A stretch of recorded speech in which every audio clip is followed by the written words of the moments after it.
Medical కాలేజీలో సీట్లకు సంబంధించి విచిత్రం ఏంటంటే ఆ సీట్లలో కొన్నింటిని అప్పట్లో మేనేజ్మెంట్ కోటాను పెట్టారు, గవర్నమెంట్ కాలేజీలు, కానీ దాంట్లో కొన్ని పెయిడ్ సీట్లని పెట్టారు.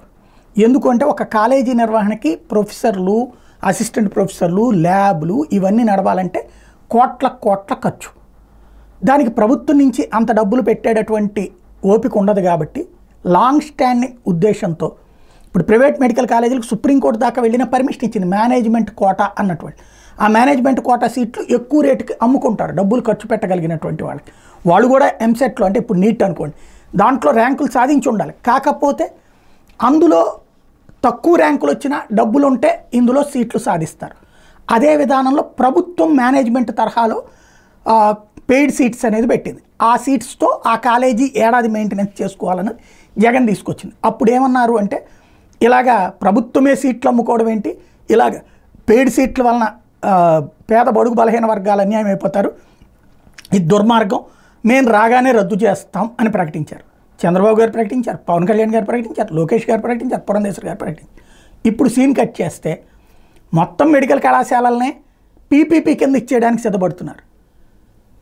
పబ్లిక్ ప్రైవేట్ పార్టిసిపేషన్ పేరుతో ప్రైవేట్ వాళ్ళకి ఇచ్చేయడానికి సిద్ధపడుతుంది. ప్లస్ ఈ ఏడాది వచ్చిన సీట్లని వద్దనుకున్నటువంటి దాన్ని సమర్థించుకుంటూ వస్తున్నటువంటి వేళ, ప్రభుత్వం సమర్థించుకుంటూ వస్తున్నటువంటి వేళ జగన్మోహన్ రెడ్డి దాని మీద భారీ లేఖ రాసుకొచ్చారు. ట్విట్టర్ల ద్వారా రాసుకోవడమే, దాన్ని సాక్షి వాళ్ళు తప్పించి ఎవరు వేయరు, ట్విట్టర్లో వాళ్ళ అభిమానులు తప్పించి ఎవరు చూడరు. అయితే అసలు పాయింట్ ఏంటంటే మనం రెండు కోణాలు చూడాలి కాబట్టి రాష్ట్రానికి ఎంబీబీఎస్ సీట్లు వస్తుంటే సంతోషించాల్సి పోయి అవసరం లేదంటూ చంద్రబాబు ప్రభుత్వం కేంద్రానికి లేఖ రాయడం చాలా దారుణమని జగన్మోహన్ రెడ్డి ఆగ్రహం వ్యక్తం చేశారు. ప్రజారోగ్య రంగాన్ని బలోపేతం చేసే బృహత్తర యజ్ఞానికి రాష్ట్ర ప్రభుత్వం స్వయంగా తన చేతులతో తానే భంగం కలిగించడం అత్యంత హేయం, దుర్మార్గం అని మండిపడ్డారు. పక్క రాష్ట్రాలు కొత్త మెడికల్ కాలేజీలు ఎంబీఎస్ సీట్ల కోసం ప్రదక్షిణలు చేస్తున్న పరిస్థితుల్లో మన రాష్ట్రానికి వచ్చినటువంటి సీట్లని తిప్పి పంపడం ఏ తరహా పరిపాలనకు నిదర్శనమని చంద్రబాబు నిలదీశారు. ఎక్కడైనా కళ్ళు తెరవండి, వెంటనే ఎన్ఎంసీకి రాసిన లేఖను వెనక్కి తీసుకోండి, ప్రైవేటీకరణ ఆలోచన విరమించుకోండి అని హితవు పలికారు. మెడికల్ కాలేజీలో మిగిలిన పనులు పూర్తి చేసి పేద పిల్లలకు వైద్య విద్యను, పేదలకు నాణ్యమైన ఉచిత వైద్యాన్ని అందుబాటులోకి తీసుకురావాలని డిమాండ్ చేశారు. మీకు చేతనైనంత మీరు ఖర్చు చేస్తూ వెళ్ళండి, మీకు చేత కాకపోతే మళ్ళీ మేము వచ్చిన తర్వాత అయినా పూర్తి చేస్తాం, అంతేగాని ఇలా మెడికల్ కాలేజీలు ప్రైవేట్ పరం మాత్రం స్కాములు చేయడం మానుకోండి, లేదంటే ప్రజల ఆగ్రహానికి గురికాక తప్పదని గుర్తుంచుకోండి అని హెచ్చరించారు. మెడికల్ కాలేజీల వ్యవహారంలో చంద్రబాబు ప్రభుత్వ తీరును తూర్పారబడుతూ ఆయన పెద్ద పోస్ట్ చేశారు ఎక్స్ వేదికగా. నాణ్యమైన విద్యా వైద్యాన్ని ప్రజలకు ఒక హక్కుగా అందించడం అన్నది ప్రభుత్వాల ప్రాథమిక బాధ్యత. తమ పిల్లలకు మంచి విద్యను అందించడానికి, మంచి వైద్యం అందుకోవడానికి ఏ కుటుంబం కూడా ఆస్తులు అమ్ముకునే పరిస్థితి రాకూడదు. ఈ బాధ్యతల నుంచి రాష్ట్ర ప్రభుత్వం ఏ రకంగా తప్పించుకుంటుంది? చంద్రబాబు అలా తప్పించుకుంటే దాన్ని ప్రభుత్వం అంటారా? దీన్ని గుర్తించే వైఎస్ఆర్సీ ప్రభుత్వంలో విప్లవాత్మక సంస్కరణలు తీసుకొచ్చాం. ప్రతి పార్లమెంట్ నియోజకవర్గంలో ఒక మెడికల్ కాలేజీ ఉండాలన్న లక్ష్యంతో 8,480 కోట్లతో 17 మెడికల్ కాలేజీల నిర్మాణాలు ప్రారంభించాం. దీనివల్ల ప్రభుత్వానికి ఏ రకంగా నష్టం వస్తుంది?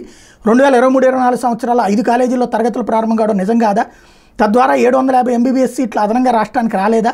చాలామంది పేద పిల్లలు సీట్లు సాధించి డాక్టర్ చదువులు చదవడం లేదా? నిర్దేశించుకున్న ప్రణాళిక ప్రకారం వెళ్తే ఏడాదిలో మరో 5 కాలేజీలు మదనపల్లె, పులివెందుల, ఆదోని, మార్కాపురం, పాడేరులో మరో 750 సీట్లు అందుబాటులోకి వచ్చే విద్యార్థులు డాక్టర్లు అయ్యే అవకాశం ఉండేది. ఇప్పుడు పాడేరు కాలేజీని 50 సీట్లకు పరిమితం చేయడం ఏంటి? పులివెందుల కాలేజీకి ఎన్ఎంసీ 50 సీట్లు మంజూరు చేస్తే వద్దంటూ లేఖ రాయడం ఏంటి? మెడికల్ కాలేజీలను ప్రైవేట్ పరం చేసే స్కాములకు ఆలోచన చేయడం ఏంటి అంటూ సాక్షి రాసుకొస్తే ఆంధ్రజ్యోతి వచ్చి మెడికల్ కాలేజీలు నిర్మిస్తామని గత జగన్ ప్రభుత్వం 2020లో ప్రకటించి వీటి నిర్మాణానికి 8,480 కోట్లు ఖర్చు అవుతుందని అంచనా వేసింది. ఇది జరిగి 4 ఏళ్ళు అవుతున్న అందులో 4వ వంతు ఖర్చు కూడా చేయలేదు. పైగా ఈ కాలేజీల నిర్మాణానికి రాష్ట్ర ప్రభుత్వం నుంచి ఒక్క పైసా ఇచ్చిన దాఖలాలు. అధికారంలో ఉన్నప్పుడు కాలేజీలు గాలికి వదిలేసిన జగన్ ఇప్పుడు కూటమి ప్రభుత్వంపై అభాండాలు మోపుతున్నారు. మంగళగిరిలో 1,100 కోట్లతో ఎయిమ్స్ కేంద్రం కేవలం 17 నెలల్లో నిర్మించింది. వైసీపీ ప్రభుత్వం మాత్రం 4 ఏళ్లలో ఒక్క మెడికల్ కాలేజీని కూడా పూర్తి స్థాయిలో నిర్మించలేకపోయింది.